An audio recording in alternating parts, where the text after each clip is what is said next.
Bangladesh premier লিগকে ঘিরে বিসিবির ভিন্ন উদ্যোগের অংশ ছিল বিপিএল ফেস্ট। মিউজিক কনসার্টে ঢাকার বড় আকর্ষণ ছিল সোমবার। রাহাত ফতে আলী, মাইলস, জেফার রাফার মতো তারকারা মঞ্চ মাতাবেন। দুপুর থেকেই মিরপুর স্টেডিয়ামে আসতে শুরু করেন দর্শকরা। বিশৃঙ্খলা ছাড়াই কিন্তু ঢুকছে। কনসার্টকে সামনে রেখে মিরপুরের নিরাপত্তা ব্যবস্থা ছিল কঠোর। সেনাবাহিনী, পুলিশ সহ বিভিন্ন বিভাগের আইন শৃঙ্খলা রক্ষাকারী বাহিনীর সদস্যরা ছিলেন সতর্ক অবস্থানে।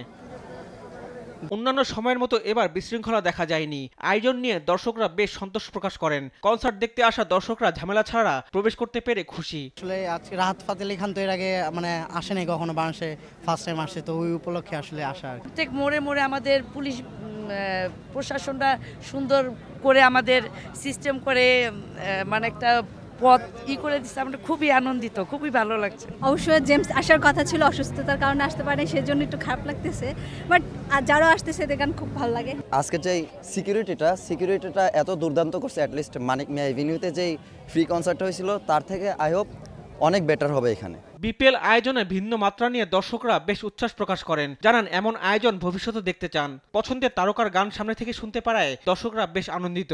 রাহাত ফাতে আলী খান উনি আমার খুব পছন্দের একজন সিঙ্গার, ওনার জন্য এখানে আসা মূলত। মাইলস তো আমাদের দেশের একজন জনপ্রিয় সিঙ্গার, শাফিন আহমেদের বেশ কিছু জনপ্রিয় গান রয়েছে। প্রত্যেকটা জায়গা হওয়া উচিত, শুধু 3টা না। এখানে যেই কটা আমাদের দল আছে, 7টা টিম, 7টা জেলায় বা বিভাগে হওয়া উচিত।